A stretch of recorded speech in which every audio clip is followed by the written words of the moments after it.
Muna 256 bamutadde mu katu era nga Abannayuganda batandise omukubira obukulukulu bamukubidde meetings okulaba nti no bamuteeka mu disciplinary committee.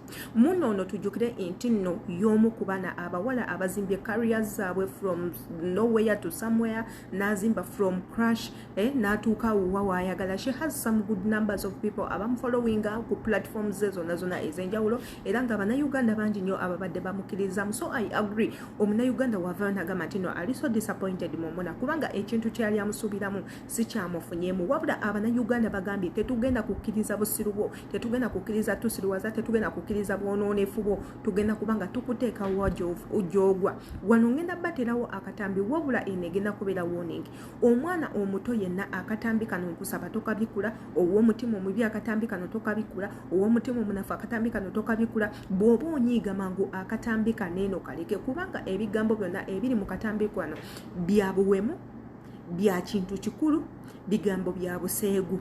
Wabula tugenda mmira pini tubiteekawo waneeno, anasobola obbigumira ojja bbigumira. Katugambe nti no omuntu eyavuddemu ebigambo bineeno yabadde na busungu bungi, yanyiize nnyo, oba y'omu ku abo bafans abadde disappointed okuva eri Muna. Tugenda baterawo akatambi kano naye nga mbajjukiza Nsonza bagamba nti omuto akatambi kaneeno beera nga okavaako. Andera yenze Sheila Adita sigenda kowa kubeera nga embeeyanjulira, njagala omanye face yange nti yenze Sheila Adita subscribinga kweno YouTube channel wetuba byetukuteerayo nga bikugasa subscribinga, wabula ate gwatanaba kusubscribinga videos zonna zetuteekano zigenda kubanga zikuyitako, zigenda kubanga zikusubwa. So oba toyagala kusubwa beera nga subscribinga, notification bell gyekuumireko obeere nga ofuse omu ku ba committee members betuteekayo ogenda kuba obifuna. Olina chance yo commentinga videos oba omaze oziraba ziwe ne like otuwe endowooza yo. Tugendagendako mu butambi bwa Muna 256 tumanye ki ekigenda maaso mu nkambi ye. Bannayuganda bamuguddeko olutalo, gwolowooza olutalo nalusumatuka oba nedda. Katugendeko mu katambi.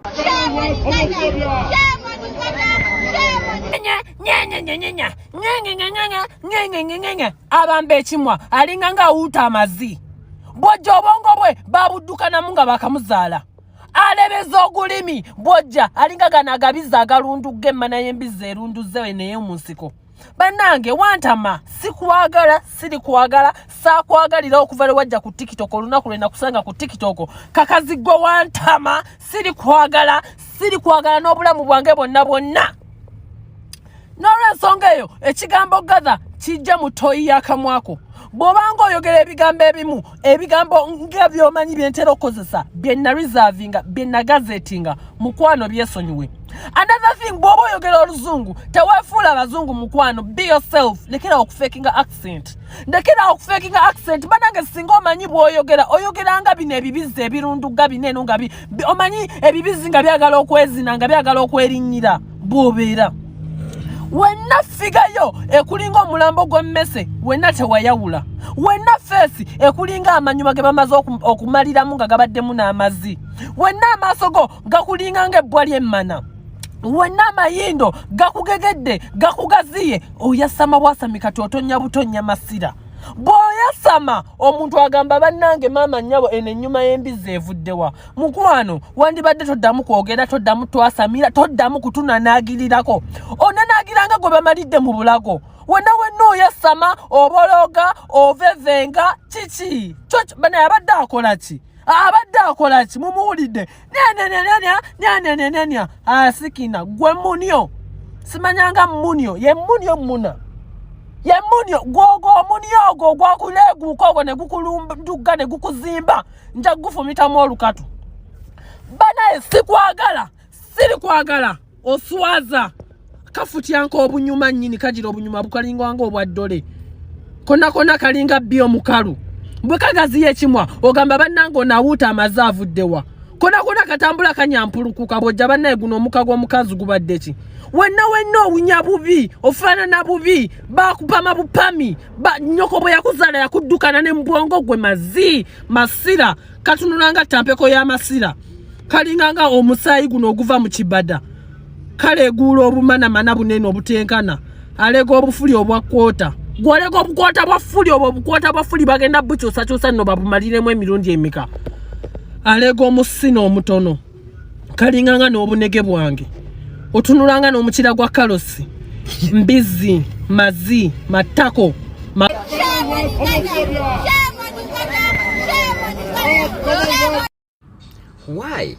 Why? A shame is on you, Muna, not my motherland, Uganda. Opo chimanyo yagala ebisiyaga byo mbadde manyi nti gye wagenda oli safe babyagala then he complaining ati ye kyokubiri bo mentioning the whole nation nti shame on you Uganda ekitegeeza n'ennyoko mutwaliddemu okwagala kitaawo ne bakuzaala singa nnyoko yali musiyazi wandibaddewo oba weevuma embeera maama wo gye yakukulizaamu. That's why osazeewo oyingira ebisiyaga. Muna baabi mukazi watu okozi oweddewo nkulaba naye naawe kituufu okimanyi nti oli musiyazi buli lunaku Derrick omuwaako mpapula zikuuba kati oli mu kamera otijja wenna otijja bakulabe bagamba mbi oyo omuwala oyo mumukolere ku mpapula ze kankusabire mukama akuteremu obwangu bakuwa empapula. But don't mention the whole nation nti hey, shame on Uganda. Ndi muna Uganda, shame is on you. Me, I'm not ashamed. Ate tolowooza buli omuntu agenda kubeera bintu byammwe bimwagala nti abasiyazi. Nze sina buzibu na musiyazi. Naye ate muleme kuinvolvingamu abantu abatabiriimu. Mention that particular person. Gw'omanyi nti mu butuufu ekintu kyakola tekiriyo. Ffe tetubaliiko. Naye ate otaddemu eggwanga lyonna otwaliddemu bazadde baffe bataata baffe bakojja baffe olinga agamba balina kwagala kyemwagala my dear. No. Bw'oba okimanyi kirungi gwe nga toli musiyazi. Gwe nga toli. Papula zikuuba. Bw'ali e Dubai nga wano Derrick buli lunaku enkya n'eggulo musiiba ne Derrick mwekalakata enkya n'eggulo lwaki tewamanya nti ebisiyazi byetaagisa lwaki omumaze kugenda Bungereza mpapula. Oluvudde mu kamera n'ogenda wa Derrick. Shame on you Muna. Mukole ebintu byammwe bakulya ettako lyammwe oba obeera na mukazi wo munno. It's okay. Fete mbituyingizaamu. Don't mention the whole nation. Ate tuli basiyazi. Naye mwe abaagala okubeera basiyazi mubeere. Nze sina buzibu na musiyazi kasita olya ttako lya munno nga naye akkiriza okulirya. Naye tuyingizaamu ggwanga ddamba. Guys, let's be serious. Tolowooza ate nze kankubuulire kino. Nze Thomas akugamba. Tolowooza eyo opportunity gwasoose ogifuna. Baana bangi abasiyazi abazze. Abagala otuleeta eyo mutubeere basiyazi twagaana mbeera n'akatono naye nga ndi safe saagala ebintu bya kisiru mukimanyi you are many nga muli basiyazi tolowooza nti manyi mugaya ne muvimba amanyi ebyana bya Dubai bisiru bikoze bitya tufunye abantu bangi abagala otuleeta eyo mutubeere basiyazi. We failed. Akonno ke akatambi ako kavudde wa Dr. Sefuko Face yendowooza mukimanyi bulungi nnyo eno si editing ebigambo byonna ebibadde omwo imbagambi bibadde by'abantu bakulu era nga bivudde mu muntu omukulu ng'abiweereza mukulu munne. Katugambe nti no Dr. Sefuko yanyiizeemu naye gw'obadde olowooza kiri waffe okukozesa ebyo ebigambo iye oba nedda. Nze sigenda kusaayo kigambo kyange byonna ngenda birekanga weebiri. Tujjukire nti no Dr. Sefuko okugenda n'abeera nga awanda ebigambo weebiti byavudde ku butambi obumu Muna 256 bwe yakoze. Igwe obutambi obwo obadde obulaba oba obadde tewabulabye keeko akamu akatambi akabadde side oba beside that video ng'agamba nti nno Uganda eswaza nnyo olw'ensonga ABCD wabula abannayuganda nga wobamanyi bamutandiseeko bubi nnyo ngenda baterayoko obutambi nga abannayuganda bamutabukidde okufaako bufe era bamu ne bamugamba toddamu okudda mu ggwanga lyaffe erya Uganda ogenda kukomawo ng'oswadde ogenda koma nga weebisengalo mu feesi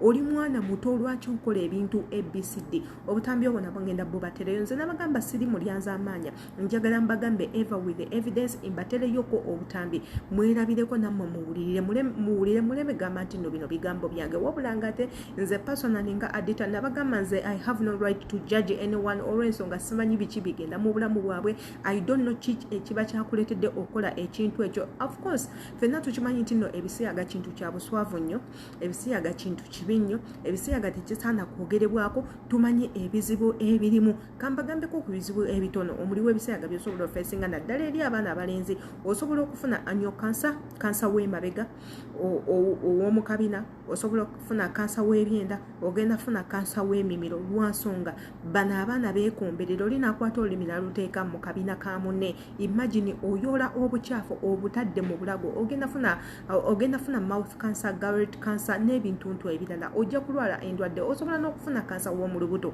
Ekintu ekikyamu nze ebisiyaga mbivumirira, however much siyina lukusa lujaji nga muntu oyo yabiyingidde kubanga simanyi kiri mabega wekyo. Naye ffenna nga tukimanyi nti abantu bano eno they are paid a lot of money okupromotinga ekintu kino, tetumanyi ekigenda kuggwera ate era nga trust me or not tetusobola kulwanisa bisiyaga, tetusobola kubijja. Bino ebintu byava dda, tetugenda kubijja, wabula te we have a right to speak kwebyo ebintu ebigenda maaso, wabula nga ate mu katambi kano kennyini mwengenda okutuula imbere nga inzijukiza mwena abakozesa ekisaawe ky'ennyonyi. Ebintu by'ekisaawe ky'ennyonyi tebinaba kugwa, anti omu ku mukulembeze ayimiridde n'ayogera nawa olukusa Abannayuganda mwena abakozesa ekisaawe ky'ennyonyi mubeeko ebintu bye mutegeera, era n'abawa olukusa olw'okuloopa oyo yenayina gw'osanga ku kisaawe ky'ennyonyi n'agezaako okuzza mu kafunda n'akusabaasabayo otusente n'akugamba nti mpa kino nkuyiseewo, kola bw'oti nkuyiseewo, era n'ababuulira batya bw'olina okuva mu eno saga. N'abakomako n'abagamba